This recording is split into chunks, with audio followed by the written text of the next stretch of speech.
मृत्यु के बाद का जीवन एक रहस्य बना हुआ है।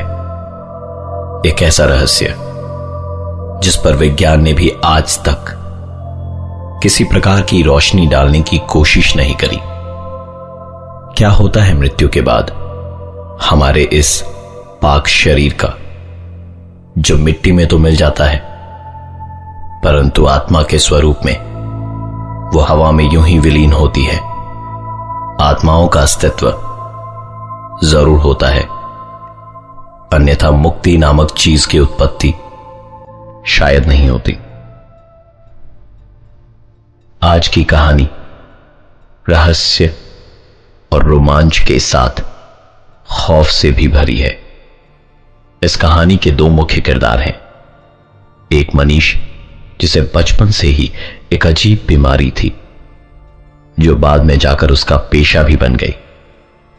मनीष को आश्चर्यजनक रूप से अपने आसपास कुछ ऐसे लोग दिखाई देते जिनकी उपस्थिति अगल बगल खड़े लोग महसूस ही नहीं कर पाते। मनीष सिर्फ और सिर्फ उसे दिखाई देने वाली उन अदृश्य शक्तियों से बातें भी करता था। ये शायद उसके लिए कुदरत की दी हुई एक अद्भुत शक्ति थी और उसकी यही शक्ति उसका पेशा बन गई, जिसके माध्यम से उसने कई लोगों को उनकी समस्याओं से निजात दिलाया। इस कहानी की दूसरी मुख्य किरदार है रोशेल, जो यूएस की निवासी हैं, परंतु रोहित से विवाह होने के कुछ दिन बाद ही दोनों इंडिया शिफ्ट हो गए। और उसके बाद शुरू हुई कुछ ऐसी घटनाएं जिसकी कल्पना रोहित और रोशेल ने अपने बुरे से बुरे सपने में भी नहीं करी होगी। मिस्टर नरूला भारतीय रेल विभाग में एक बहुत ही ऊंचे ओहदे पर कार्यरत थे और पैसों की बिल्कुल भी कमी नहीं होने के कारण उन्होंने अपने बच्चों के जीवन में भी किसी प्रकार की कमी कभी भी महसूस नहीं होने दी। अपने बेटे रोहित को उन्होंने कंप्यूटर इंजीनियरिंग में पोस्ट ग्रेजुएशन के लिए अमेरिका भेजा, जिधर पढ़ाई करते करते रोहित की मुलाकात रोशेल नाम की एक लड़की से हुई। प्यार अपने परवान पर चढ़ गया था और अपने मां बाप की इच्छा के विरुद्ध जाकर रोहित ने रोशेल से शादी कर ली। रोशेल से विवाह करने से उसे यूएस की सिटीजनशिप मिल गई और शादी करके दोनों एक खुशहाल जीवन व्यतीत कर रहे थे। इस बीच रोहित के संबंध अपने माता पिता के साथ बिगड़ते गए, परंतु जैसे हर जख्म को भरने में समय लगता है, वैसे ही रिश्तों में आई इस दरार को भरने में भी थोड़ा समय लगा।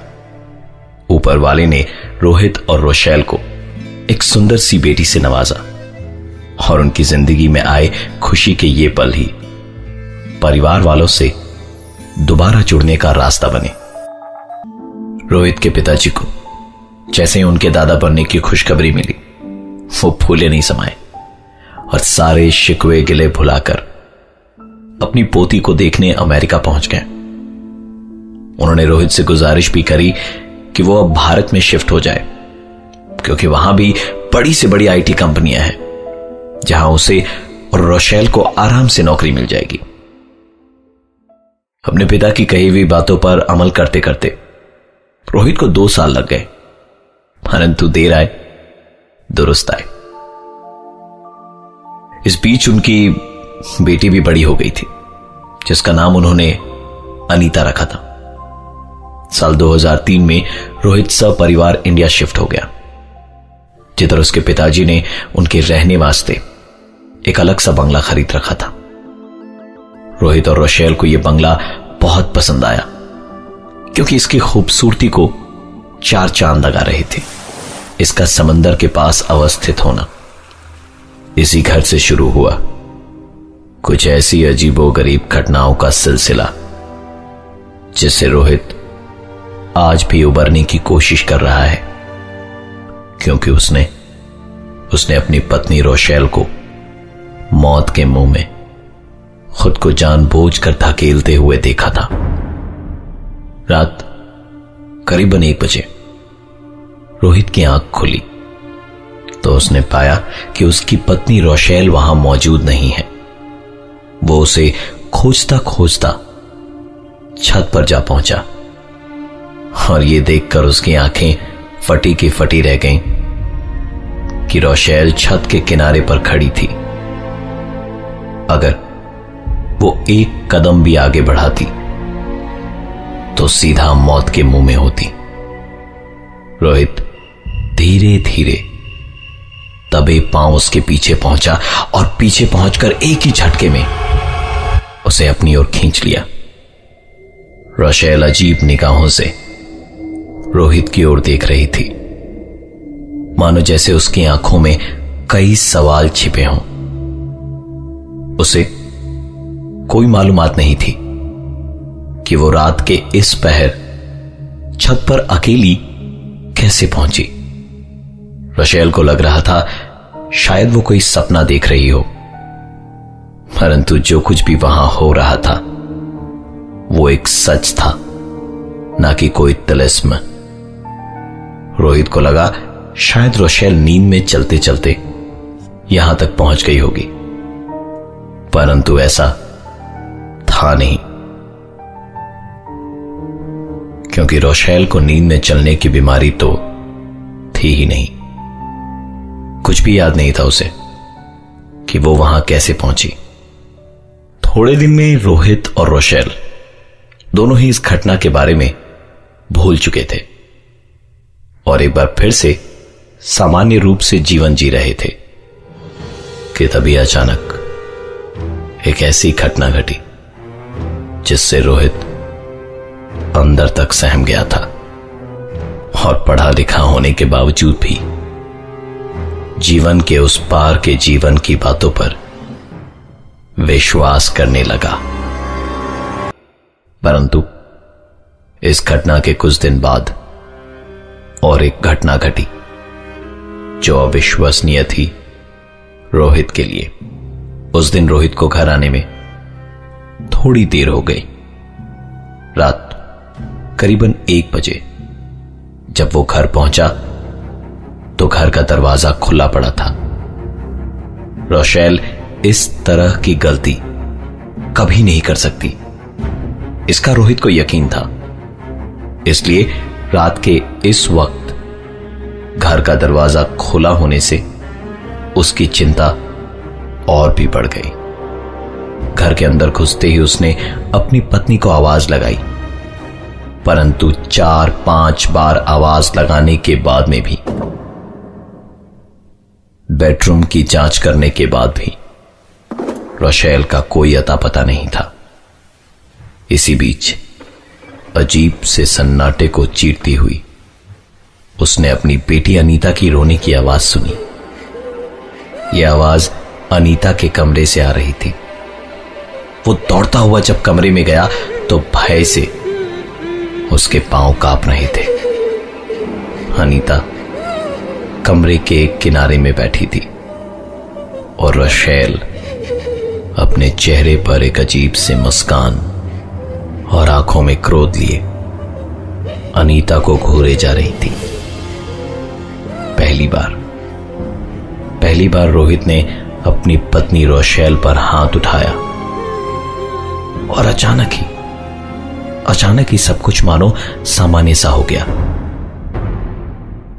रोशेल को कोई होशो हवास नहीं था कि अब से कुछ देर पहले वो अपने ही बच्चे के साथ क्या कर रही थी, पर अनीता, उसे सब कुछ याद था क्योंकि यह हादसा उसी के साथ हुआ था। अनीता ने रोहित अर्थात अपने पापा को बताया कि वो कमरे में सोई हुई थी। तभी अचानक किसी ने उसे बिस्तर से नीचे धक्का दे दिया और जब अनीता ने अपना होश संभाला तो पाया कि वो कोई और नहीं बल्कि उसकी मां ही है, जो उसे किसी अजीब सी भाषा में गुस्से से कुछ कह रही है। वो कभी रो रही थी और कभी अपने आप हंसने लग रही थी। अनीता ने बताया कि रोशेल अर्थात उसकी मां अपने बाल खोलकर जोर जोर से सर को घुमा रही थी और आज अगर उसके पापा टाइम पे नहीं आते तो शायद अनीता इस दुनिया में नहीं होती। अगले ही दिन रोहित ने अपनी बेटी अनीता को उसके दादा दादी के पास भेज दिया और जल्द से जल्द किसी मनोवैज्ञानिक से परामर्श लेने की सोची। उस दिन रात को जब रोहित की आंख खुली तो एक बार फिर से रोशेल अपने कमरे से गायब थी।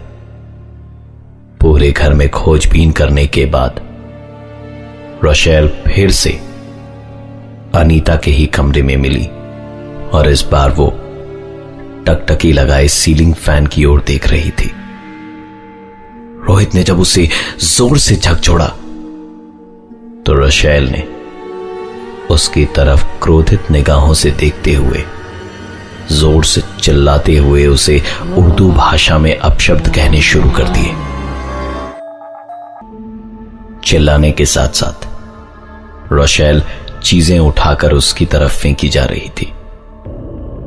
रोहित ने पूरी हिम्मत जुटाते हुए उस पर काबू पाने की कोशिश की।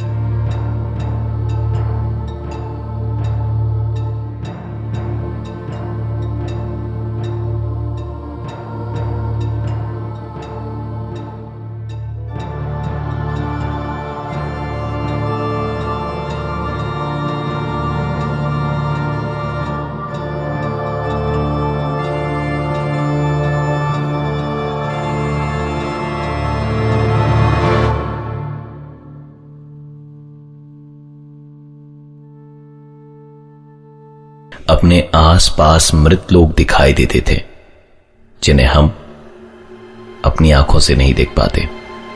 रोहित के घर में प्रवेश करते के साथ ही मनीष के चेहरे के हाव भाव बदल गए थे। उसे स्पष्ट रूप से इस घर में किसी की मौजूदगी का एहसास हो चुका था। रोहित की बेटी अनीता के कमरे से एक जोरदार आवाज आई जहां उसकी बीवी रोशेल आराम कर रही थी। दौड़कर जब वो कमरे में गए तो देखा कि बिस्तर पर पड़ी चादर इस वक्त रोशेल के गले के चारों तरफ लपेटी हुई थी और चादर का दूसरा कोना पंखे से। रोशेल ने आत्महत्या करने की कोशिश करी थी परंतु उसकी यह कोशिश रोहित और मनीष के ऐन वक्त कमरे में पहुंचने से विफल हो गई। इस अंतराल में रोशेल उन्हें एक अजीब सी आवाज में कुछ अपशब्द कहे जा रही थी। मनीष ने रोशेल का हाथ अपने हाथ में लिया और मंत्रों का उच्चारण करने लगा। शुरुआत में रोशेल धीरे धीरे शांत होती गई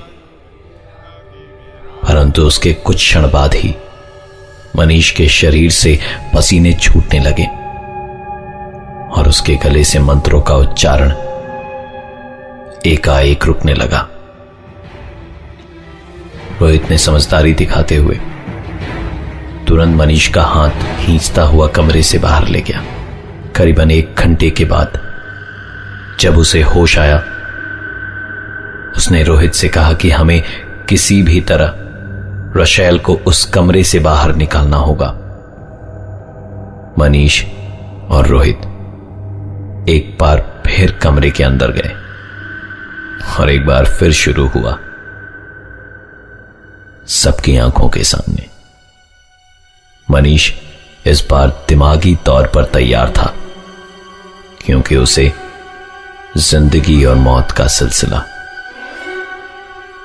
उसने सीखी हुई सभी शिक्षा का उपयोग कर उस आत्मा पर काबू पाने की पूरी कोशिश करी और इस बार इस बार वो सक्षम भी हुआ। दोनों ने मिलकर रोशेल को जबरदस्ती उस घर से बाहर निकाला और आश्चर्यजनक रूप से घर से बाहर निकलते के साथ ही रोशेल की तबीयत में पूर्ण रूप से सुधार हो चुका था। आश्चर्यजनक बात तो वो थी जो मनीष ने बताई। उसने कहा कि इस घर के उस कमरे में इस घर के पुराने मालिक की बीवी ने अपने पति की बेवफाई के कारण उस पंखे से लटककर आत्महत्या करी थी और अपने पति की बेवफाई के कारण ही शायद वो उस कमरे में किसी भी महिला को नहीं देख सकती। आज रोशेल सही सलामत है, पर वो घर आज भी वीराना पड़ा है।